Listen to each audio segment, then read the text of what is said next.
कहानी की शुरुआत होती है। हम एक लेडी को देखते हैं जिसका नाम रोज था। वो अपने हस्बैंड के साथ अपनी बेटी को यहाँ वहाँ ढूंढ रही थी। रोज की अडॉप्टेड बेटी जिसको उसने गोद लिया हुआ था उसका नाम शेरोन होता है, जिसके साथ कुछ दिन से अजीब अजीब हादसे हो रहे थे। थोड़ी देर बाद रोज देखती है कि शेरोन वाटरफॉल पानी के झरने में कूदने ही वाली थी। तभी फौरन से रोज ने आकर अपनी बेटी को बचा लिया था। शेरोन बस बार बार यही बोल रही थी, साइलेंट हिल साइलेंट हिल। रोज के हस्बैंड को ये लगता है कि उनकी बेटी को डॉक्टर की जरूरत है, पर रोज ने साइलेंट हिल जाने का फैसला कर लिया था ताकि वो जान सके कि उसकी बेटी बार बार साइलेंट हिल का नाम क्यों ले रही है। ये दरअसल एक टाउन का नाम था जो काफी अरसे से सुनसान था। रोज का हस्बैंड उसे वहाँ पर जाने से बहुत मना करता है, लेकिन रोज नहीं मानती। वो अपनी बेटी को लेकर साइलेंट हिल की तरफ निकल पड़ी थी। उन्हें जाते हुए रात हो गई थी। गाड़ी में फ्यूल भी खत्म हो जाता है तो रोज एक गैस स्टेशन पर रुकती है। वहाँ पर एक लेडी पुलिस ऑफिसर भी आ गई थी। लेडी ऑफिसर शेरोन से बात करने की कोशिश करती है, मगर वो तो उसके किसी सवाल का कोई जवाब ही नहीं दे रही थी। थोड़ी देर बाद ऑफिसर देखती है कि शेरोन और रोज के दरमियान में किसी बात को लेकर बहस हो रही थी। ये देखकर ऑफिसर को अब रोज पर शक होने लगा था, इसीलिए वो उसकी गाड़ी का नंबर नोट कर लेती है और उसकी गाड़ी का पीछा करने लगी थी। ये बात रोज को भी पता चल जाती है, इसीलिए वो ऑफिसर का ध्यान भटकाकर वहाँ से अपनी गाड़ी तेजी से चलाकर निकल जाती है। मगर आगे रास्ते में रेडियो पर अजीब सी आवाजें आने लगी थी और उसकी गाड़ी के सामने एक छोटी सी बच्ची आ जाती है, जिसको बचाने के चक्कर में रोज की गाड़ी का एक्सीडेंट हो गया था। रोज बेहोश हो जाती है। थोड़ी देर बाद जब उसको होश आता है तो गाड़ी में शेरोन नहीं थी।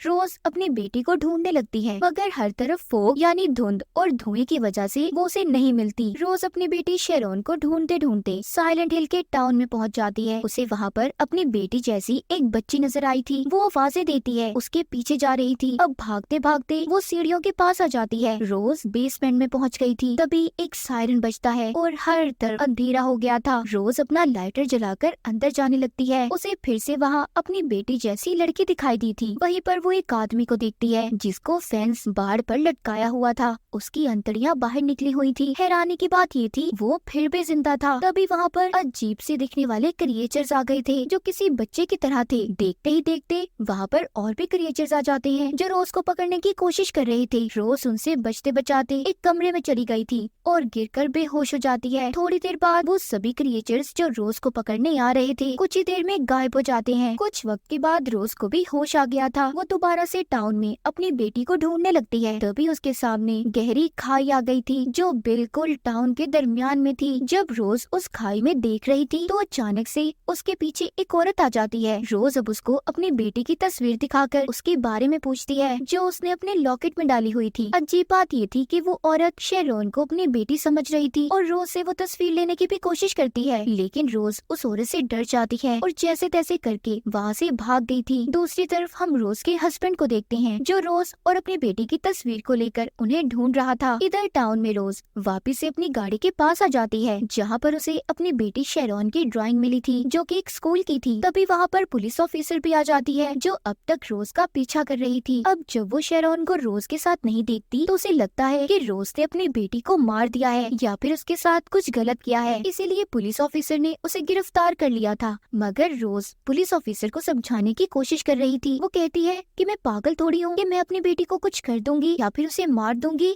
बल्कि वो तो मुझे भी नहीं मिल रही। मगर वो उसकी कोई बात नहीं सुनती और उसे अपने साथ ले जाती है। अब जब वो उसे अपने साथ लेकर जा रही थी तो पुलिस ऑफिसर को भी वही गहरी खाई दिखाई देती है जिसको पहले रोज ने भी देखा था जो कि टाउन के दरमियान में थी। ये देखकर वो दोनों वापस आ जाती हैं। यहाँ पर अजीब से दिखने वाला क्रिएचर उनके सामने आ गया था जो उनकी तरफ बढ़ रहा था। तभी पुलिस ऑफिसर उस क्रिएचर पर अपनी गन से गोली चलाती है। ये देखकर रोज मौका पाते ही वहाँ से भाग गई थी और सीधा पहुँच जाती है स्कूल में जो उसने अपनी बेटी की ड्राइंग में देखा था। उसे लग रहा था कि शायद उसकी बेटी इसी स्कूल में होगी। इधर रोज का हस्बैंड भी एक पुलिस ऑफिसर को लेकर साइलेंट हिल पहुँच जाता है। वो भी रोज और अपनी बेटी को ढूंढ रहा था। स्कूल में रोज जब अपनी बेटी को ढूंढ रही थी तभी उसे स्कूल में टेबल के दराजों से बहुत सारी चाबियां और टॉर्च लाइट मिलती है। उसे स्कूल में अजीब से कपड़े पहने हुए लोग भी दिखाई दिए थे। उनसे बचने के लिए वो एक क्लासरूम में आ गई थी जहाँ पर वो एक टेबल पर हाथों के निशान देखती है जो किसी छोटी बच्ची के थे जिस पर विच जादूगरनी लिखा हुआ था।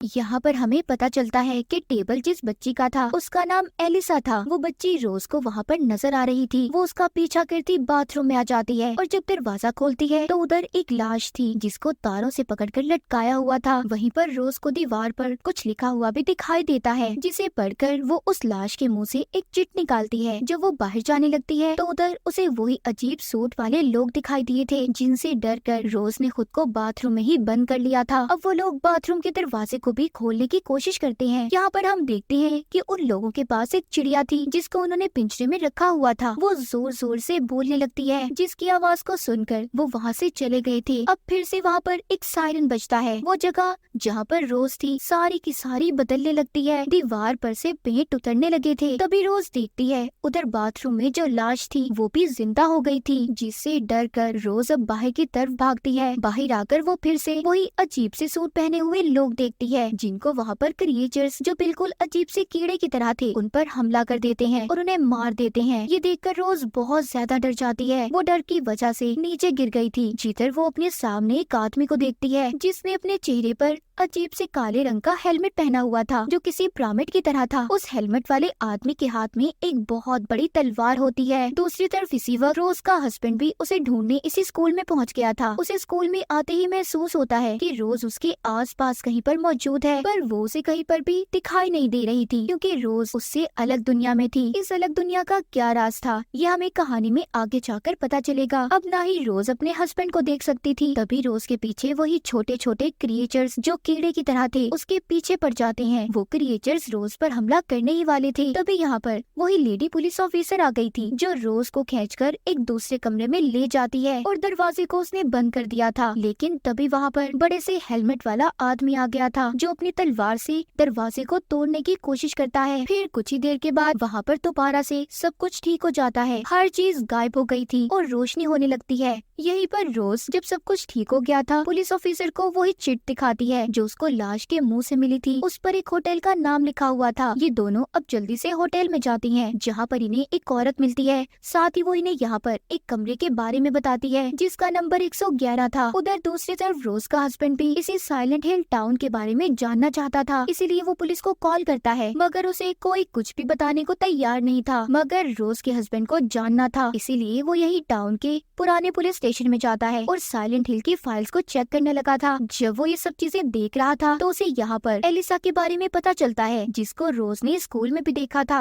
वो देखता है कि वो बच्ची एलिसा बिल्कुल शेरॉन जैसी थी। उधर होटल में रोज को कमरा 111 मिल गया था जिसके सामने एक पेंटिंग लगी हुई थी, जिसे देखकर रोज को ये अंदाजा हो जाता है कि ये तो पहले विच हंट की पेंटिंग है, यानी कि पहली जादूगरनी का शिकार। इन्हें यहाँ पर ये भी पता चलता है कि इस टाउन को भी विच हंटर ने ही ढूंढा था। अब रोज को उस कमरे में जाकर एलिसा मिलती है जिसे देखकर रोज हैरान हो गई थी क्योंकि वो बिल्कुल उसकी बेटी शेरॉन जैसी थी और एलिसा उस औरत की बेटी थी जिसने रोज से तस्वीर को लेने की कोशिश की थी। वहाँ पर एलिसा रोज से कहती है कि वो जल रही है और तभी अचानक से गायब हो गई थी। वहाँ पर वही औरत जिसने इन्हें कमरे के बारे में बताया था वो कहती है हमें जल्दी यहाँ से निकलना होगा क्योंकि रात होने वाली है, हमें चर्च पहुँचना है जल्दी। अब ये तीनों चर्च की तरफ भागती हैं। वो देखती हैं कि वहाँ पर और भी बहुत सारे लोग हैं जो चर्च की तरफ जा रहे हैं। इनमें से वो औरत जिसने इन्हें कमरे के बारे में बताया था उसे अंदर जाते हुए देर हो गई थी। तभी वहाँ पर बड़े से हेलमेट वाला आदमी आ जाता है जिसने उस औरत को पकड़ लिया था और उसकी जिल्द को पकड़कर उसके जिस्म से अलग कर देता है और रोज के सामने फेंक दिया था। चर्च के अंदर जितने भी लोग थे सब रोज और पुलिस ऑफिसर को विच समझ रहे थे।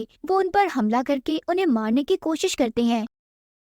अब पुलिस ऑफिसर यहाँ पर अपनी गन चलाती है जिससे सभी पीछे हट गए थे। दूसरी तरफ हमें रोज का हस्बैंड दिखाया जाता है जो कि ऑर्फनेज में था। ऑर्फनेज जहाँ पर उन बच्चों को रखा जाता है जिनका इस दुनिया में कोई ना हो। वो जाकर नन को एलिसा की तस्वीर दिखाकर उसके बारे में पूछता है क्योंकि वो बिल्कुल उनकी बेटी शेरॉन की तरह दिखती थी, जिसे देखकर नन डर गई थी और कुछ भी बताने से मना कर देती है। पुलिस ऑफिसर भी यहाँ पर रोज के हस्बैंड को समझाता है कि देखो इन सब के बारे में भूल जाओ, तुम्हें कुछ भी नहीं पता चलेगा। अगर तुमने बार बार ये जिद की या फिर जानने की कोशिश तो मैं तुम्हें जेल में बंद कर दूंगा। उधर रोज जो के चर्च में थी, अब वो सीनियर प्रीस्ट से मिलती है, उससे अपनी बेटी के बारे में पूछती है और मदद मांगती है। प्रीस्ट लेडी कहती है कि मैं तुम्हारी कोई मदद नहीं कर सकती, शायद तुम्हारी बेटी अब डेविल यानी शैतान के पास है। ये सुनकर रोज डर गई थी। वो अपनी बेटी को किसी भी हालत में वापस लाना चाहती थी, इसीलिए वो डेविल से मिलने का फैसला करती है। वो प्रीस्ट रोज को एक सुनसान बिल्डिंग में लेकर जाती है, जहाँ पर उनका ये मानना था कि इधर डेविल रहता है। डेविल के कमरे में जाने का रास्ता रोज ने याद कर लिया था, मगर यहाँ पर लेडी प्रीस्ट को रोज का लॉकेट मिला था, जिसमें शेरॉन की तस्वीर थी, जिसे देखकर उन्हें अब ये लगता है कि रोज भी एक विच है, इसीलिए वो उस पर हमला कर देते हैं। मगर इधर लेडी पुलिस ऑफिसर उसकी मदद करती है और खुद को उनके आगे करके रोज को वहाँ से भगा देती है। रोज अब लिफ्ट में बैठकर एक सुनसान जगह पर पहुँच गई थी, जहाँ पर ज़ॉम्बीज़ की तरह दिखने वाली बहुत सारी नर्सेज थी। रोज को इनके बीच से होकर गुजरना था। वो ज़ॉम्बी नर्सेज लाइट को देखकर रोज की तरफ बढ़ रही थी। यहाँ पर रोज लाइट को बंद कर देती है और इनके बीच से गुजरकर डेविल के कमरे में पहुँच गई थी। वहाँ पर अंदर जाते ही उसे एलिसा की कहानी का पता चलता है। यहाँ पर हमें भी ये बात पता चलती है कि एलिसा एक आम सी लड़की थी, मगर सब उसको विच कहकर बुलाया करते थे और बहुत ज्यादा परेशान करते। एक दिन लेडी प्रीस्ट ने एलिसा की मॉम से कहा कि तुम्हें अपनी बेटी को होटल के कमरे 111 में भेजना होगा,